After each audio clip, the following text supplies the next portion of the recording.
Hello guys, എല്ലാവർക്കും പുതിയൊരു വീഡിയോയിലേക്ക് വീണ്ടും സ്വാഗതം. അപ്പോൾ കഴിഞ്ഞ Kerala Blasters versus Jamshedpur FC മത്സരത്തിൽ എല്ലാവർക്കും ബ്ലാസ്റ്റേഴ്സിൻ്റെ ഒരു സമനില ആയിരുന്നു. വിചാരിച്ച ഒരു പക്ഷേ വിജയിക്കാൻ കഴിയുന്ന ഒരു മത്സരം തന്നെ ആയിരുന്നു എന്നാണ് എനിക്ക് ആ മത്സരം കണ്ടിട്ട് തോന്നിയിട്ടുണ്ടായിരുന്നത്.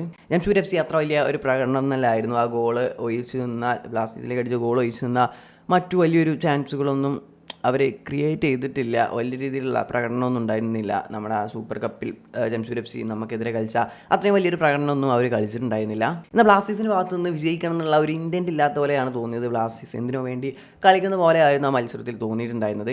ബ്ലാസ്റ്റേഴ്സിനെ 1-1 ആയതിനു ശേഷം വീണ്ടും തിരിച്ചടിക്കാൻ കഴിയുന്ന പല ചാൻസുകളും ബ്ലാസ്റ്റേഴ്സിന് നിലവിലുണ്ടായിരുന്നു. പല പ്ലേയേഴ്സും അത്ര മികച്ച രീതിയിലല്ല കളിച്ചത്.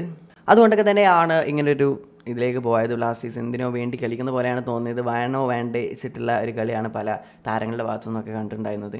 അപ്പോൾ അതിൽ കുറച്ച് ഇൻസിഡൻസും കാര്യങ്ങളൊക്കെ ഞാൻ വീഡിയോയിലൂടെ കാണിച്ചു തരാം. ഇതൊക്കെ ഒന്ന് ബെറ്റർ ആക്കുകയാണെങ്കിൽ ഒരു പക്ഷേ നമുക്ക് ആ മത്സരത്തിൽ വിജയിക്കാൻ കഴിയുമായിരുന്നു എന്നാണ് എനിക്ക് തോന്നിയത്.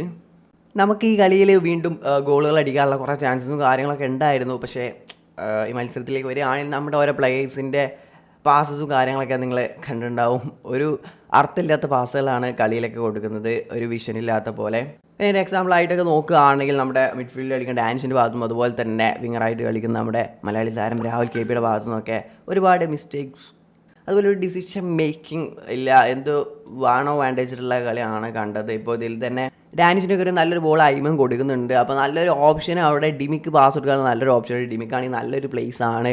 അവിടെ ഡിമിയുടെ ലെഫ്റ്റ് ഫുട്ട് ഉപയോഗിച്ച് നല്ലൊരു കിക്ക്, നല്ലൊരു ഷോട്ട് അടിക്കാനുള്ള ഒരു ഓപ്ഷനായിരുന്നു. എന്നാൽ ഡാനിഷ് ഡിമിയെ കണ്ടെത്തുന്നില്ല. അവിടെ ഫെഡോറിലേക്കാണ് പാസ് കൊടുക്കുന്നത്. ആ പാസ്സാണെങ്കിലോ മിസ് പാസ്സായി പോവുകയാണ് ചെയ്യുന്നത്. ഒരു പക്ഷേ ആ പന്തെത്തുകയാണെങ്കിൽ ഡിമിയുടെ ഭാഗത്തുനിന്നൊരു ഗോള് നമുക്ക് കാണാൻ കഴിയുമായിരുന്നു, ഒരു രണ്ടാമത്തെ ഗോള്. അതുപോലെ തന്നെ അതുപോലെയുള്ളൊരു മറ്റൊരു ഇൻസിഡൻറ്റ് ഉണ്ടായിരുന്നു. മിലോസ് രാഹുലിന് കൊടുക്കുന്നു. രാഹുലിന് നല്ലൊരു പാസ് അവിടെ ത്രൂ ബോൾ നേരെ വെച്ച് കൊടുക്കാമായിരുന്നു ദിമിത്രിയോസിന്. ദിമി അവിടെ കാണിച്ചു കൊടുക്കുന്നുണ്ടായിരുന്നു. എന്നാൽ രാഹുൽ ഡിമിയെ നോക്കുന്നില്ല, നേരെ ഒരു ഷോട്ട് എടുക്കാൻ ചെയ്യുന്നതിന് ഷോട്ടാണെങ്കിൽ ഒരു ഷോട്ടായി പോകുന്നു.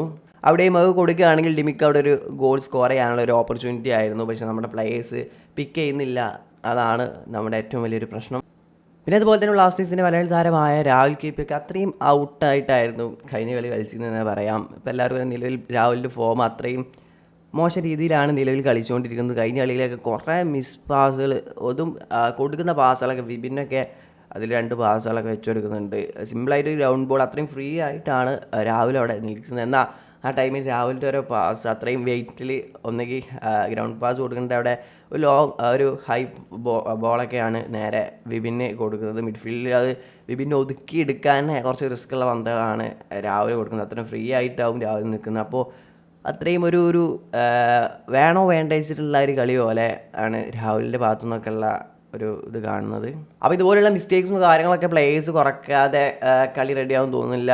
ഒരുമാതിരി കളി, ഇതുപോലത്തെ കളി തന്നെ ആയിരിക്കും പിന്നെയും കാണേണ്ടി വരിക. അപ്പോൾ ഇതൊക്കെ ബെറ്റർ ആക്കേണ്ടതുണ്ട്. അല്ലെങ്കിൽ ബ്ലാസ്റ്റേഴ്സിൻ്റെ കളി ഇതുപോലെ തന്നെ ആയിരിക്കും ഇനിയും കാണേണ്ടി വരിക എന്ന് തോന്നുന്നു. അപ്പോൾ ഇതുമായി ബന്ധപ്പെട്ടുള്ള നിങ്ങളുടെ അഭിപ്രായം എന്തായാലും കമൻറ്റായി രേഖപ്പെടുത്തുക. വീഡിയോസ് എനിക്ക് കാണാം. നെക്സ്റ്റ് വീഡിയോയുടെ വീണ്ടും കാണാം. അതുവരേക്കും ബൈ.